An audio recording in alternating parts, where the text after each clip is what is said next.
Eu quero inicialmente saudar o nosso convidado, a nossa testemunha, o senhor Nelson Williams.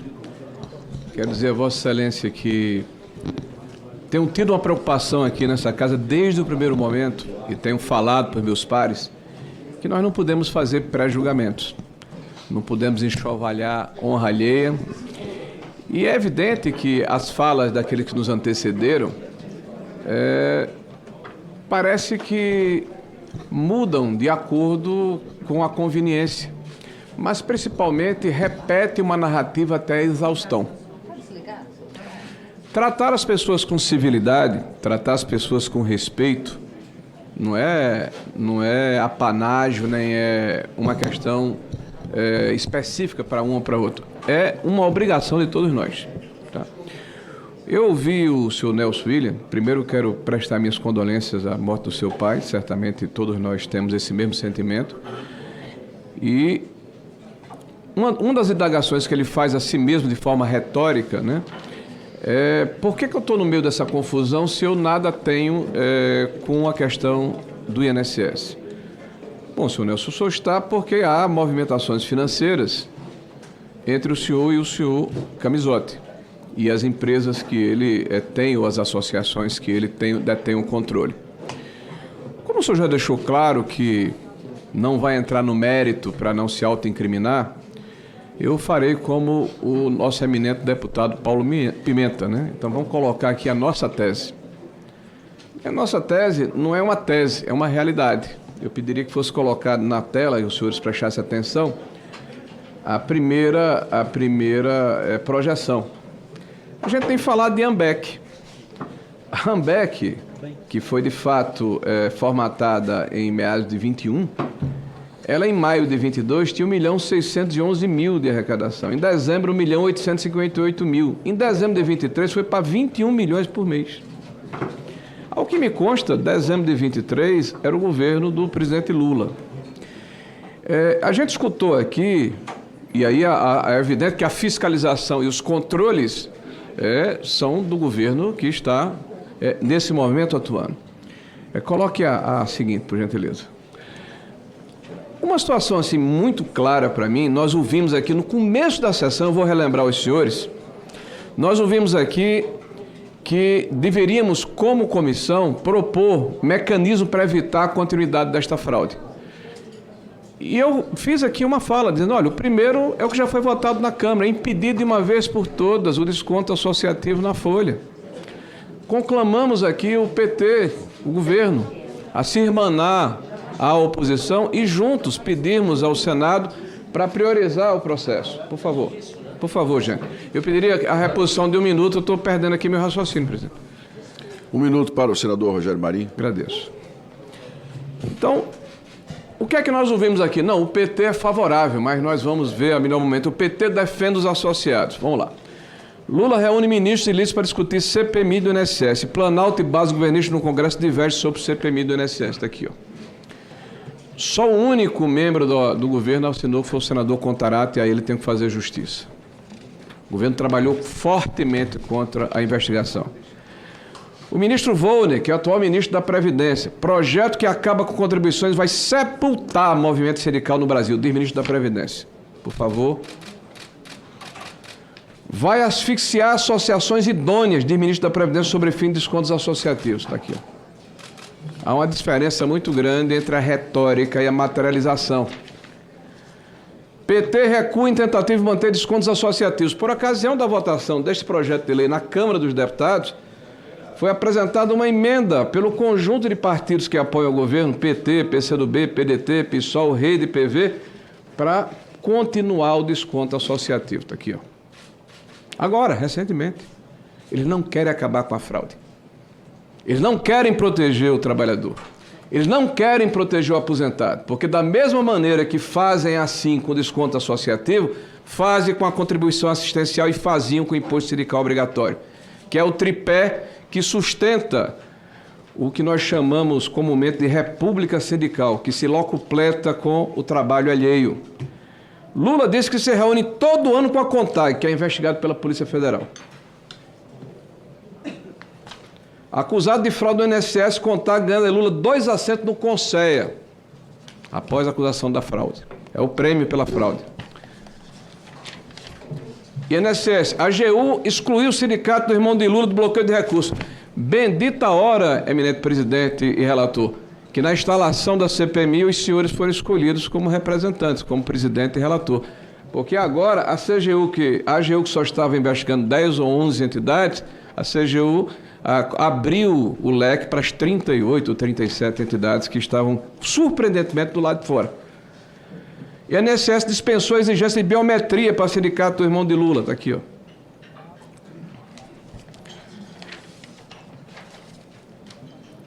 Eu queria agora que vocês prestassem atenção a um único aspecto aí.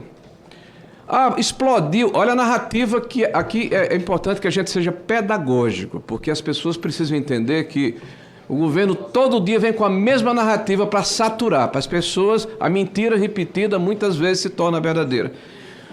Em janeiro de 2019, está ali, ó, dados do próprio INSS, obtidos por LAI, nós tínhamos 2.778.896 associados.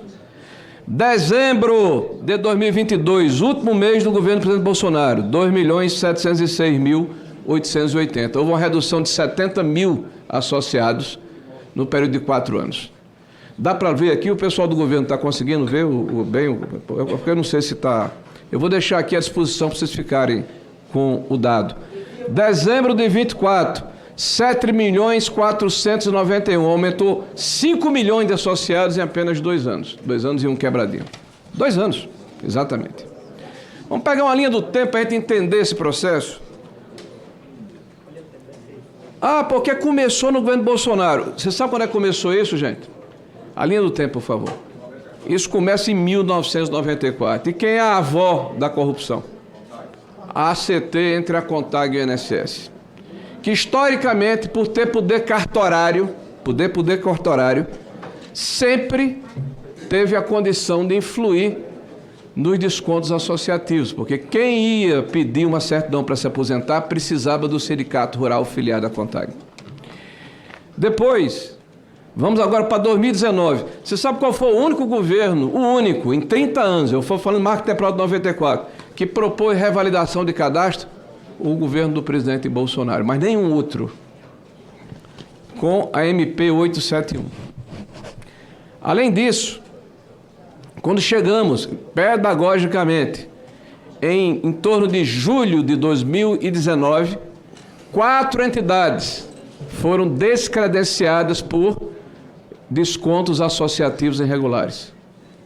Você sabe qual foi o único governo que fez isso? Desafio a fazer a procura aqui. Foi o governo do presidente Jair Messias Bolsonaro. Esse homem honesto que está sendo perseguido porque é alguém que ousou desafiar o sistema. Quando nós chegamos em 20, uma medida provisória, e aí eu chamo a atenção dos senhores, vamos lá de forma pedagógica, a escolinha do professor Rogério aqui.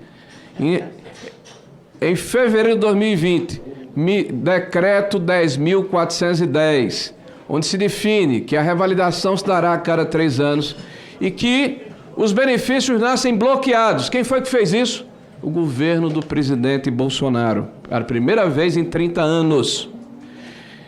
Em seguida, eu vou até adiantar, Instrução Normativa número 110, que determina expressamente que para chegar ao INSS qualquer desconto, é necessário que haja validação da diretoria de benefício e que os ACTs têm que ter termos de adesão e autorização e avaliação periódica de reclamação. Nesse ano de 2020, mais 5 entidades foram descredenciadas. Quem foi o único governo que fez isso? Vamos repetir comigo, do presidente Jair Messias Bolsonaro. E vejam, na época tinha 40 mil reclamações por ano para um total de 2.700.000 associados. Veja qual é o percentual em termos de proporcionalidade. Chegamos em março de 2021, através de uma série de ações da esquerda, de deputados do PT, do PCdoB, e o que eu estou dizendo está nos anais do Congresso, com as emendas que foram apresentadas e os discursos que foram proferidos por ocasião da discussão da MP 219 e da medida provisória subsequente, há uma prorrogação por mais 1 ano. Lembrem-se que há uma instrução normativa que determina a validação E há um decreto vigente. E esse decreto é convalidado em novembro de 2022 com a instrução normativa número 128, que mantém novamente essa revalidação. Eu peço a Vossa Excelência que acresça os 5 minutos do tempo de lida, que pode ser lido a qualquer momento, só para concluir aqui. Eu quero lembrar aos senhores que a lei obriga a sociedade. As instruções normativas e decretos obrigam a autarquia. Então, nem a instrução normativa nem o decreto foram impugnados. E tanto é verdade que os descontos em bloco não poderiam ser feitos, nem tampouco a questão de se afastar a biometria e a necessidade de se entregar ao INSS antes de passar para o DataPrev para a conferência. Aí começa a área vermelha. Vermelha não é do PT, não. Vermelha é porque está tudo em perigo. Fevereiro de 23, o ministro que assume faz uma intervenção no INSS e ele falou o tempo todo aqui de autonomia, só quem não pode falar de autonomia da autarquia é o ministro Carlos Lupe. Porque ele fez uma intervenção no INSS que não se tem registro desses 30 anos. Ele determinou, através de um decreto, que todas as nomeações, e eu estou falando todas, do porteiro e da telefonista até o diretor de benefícios, passavam pelo ministro da Previdência. E todos os contratos acima de R$1 milhão. Depois, a CONTAG pediu desbloqueio em lote. Você sabe por que não foi possível, em março de 2023, fazer o desbloqueio em lote? Vamos lá, para a escolha do senador Rogério Marinho. Porque o decreto do presidente Bolsonaro impedia. E o próprio setor de benefício do INSS não permitiu o desconto em lote para a CONTAG. Em agosto, há a remoção do envio de termo de adesão e autorização de desconto das novas ACTs. E aí a gente vê o seguinte, a obrigação de passar pelo INSS acabou. Os novos ACTs agora podem mandar direto para a DataPrev. Em setembro, o senhor Vigílio Oliveira foi indicado para ser procurador-chefe do INSS, ultrapassando um parecer contrário da própria AGU, que foi superado pelo ministro Jorge Messias, provavelmente. Ato contínuo, o senhor Vigílio autoriza o que havia sido negado, o desbloqueio em lote pela CONTAG, que tinha sido negado em março de 2023. Afrouxamento, está aqui os afrouxamentos. Primeiro, os ACTs passaram a ser celebrados sem a necessidade de se passar pelo INSS. Depois, se retira a questão do bloqueio dos lotes. E quando chegamos ao final do ano de 23, houve o dobro ou triplo do que aconteceu em 22. Em março de 24, a IN 162, que foi colocada aqui como a redentora, retira a conferência de documentos, se afrouxa mais um item. Em seguida, revoga a revalidação trienal, esquece o decreto vigente, porque a instrução normativa não revoga o decreto. Depois, impede sanção para entidades que tenham uma reclamação menor do que 5% do número de associados. Você imagina a CONTAG ter 1,5 milhão, você tem que ter 70 mil reclamações para você se debruçar sobre o termo. Em maio, o Ministério Público Federal solicita à Justiça a suspensão de todos os ACTs por fraudes e omissões do INSS. O juiz indeferiu a liminar. Em junho, a biometria foi ultrapassada, mais um afrouxamento de controle no governo do Lula. Em junho, para o Sindinaps, para a Mar Brasil, para a Masterprev, mesmo com a negativa da DataPrev quanto a esse procedimento. Em julho, o acórdão 1115 do TCU determina bloqueio de todos os benefícios, a biometria para no desconto de revalidação para todas as concessões. Sabe o que o INSS fez? Recorreu do acordo do TCU para não cumprir as questões dos controles. Em julho e agosto, o relatório de autoria do INSS CGU reforça um ponto do TCU e registra desbloqueio em lote a favor da CONTAG. A CONTAG de novo, olha como a CONTAG é recorrente. Em setembro, a DataPrev apresenta a solução da biometria, mas recebe ordem para manter o antigo sistema. A solução não foi descontinuada em março de 25. O atual presidente da DataPrev afirma em reportagem à Folha de São Paulo que ele foi orientado a não implantar a biometria. Em dezembro, nós chegamos a 3,3 bilhões de reais, mais do que o dobro de 2023 e 323% superior a 2022. Aí o governo disse, nosso governo investiga. Não é verdade. Quem investigou foi a Polícia Federal, provocado pelo Metrópole. Aliás, nós tivemos aqui uma reunião com o delegado. Ele mostrou o inquérito. E o caput do inquérito fala, abrimos a investigação em função de investigação do Metrópole. Reclamação do Metrópole. Não foi porque o Lula mandou, não. Pelo contrário, O governo fez o vírus de mercador. O ministro fez o vírus de mercador, ninguém ouviu nada. Nós tínhamos 1.570.000 reclamações no final de 24, contra 40 mil em 2019. Com as 40 mil, 4 entidades foram fechadas. Com 1.530.000, o governo do presidente Lula não fez nada. Mas nós escutamos aqui uma narrativa recorrente. A narrativa é: quem investigou o problema fomos nós. Não é verdade. Se iniciou na época do governo Bolsonaro. Não é verdade.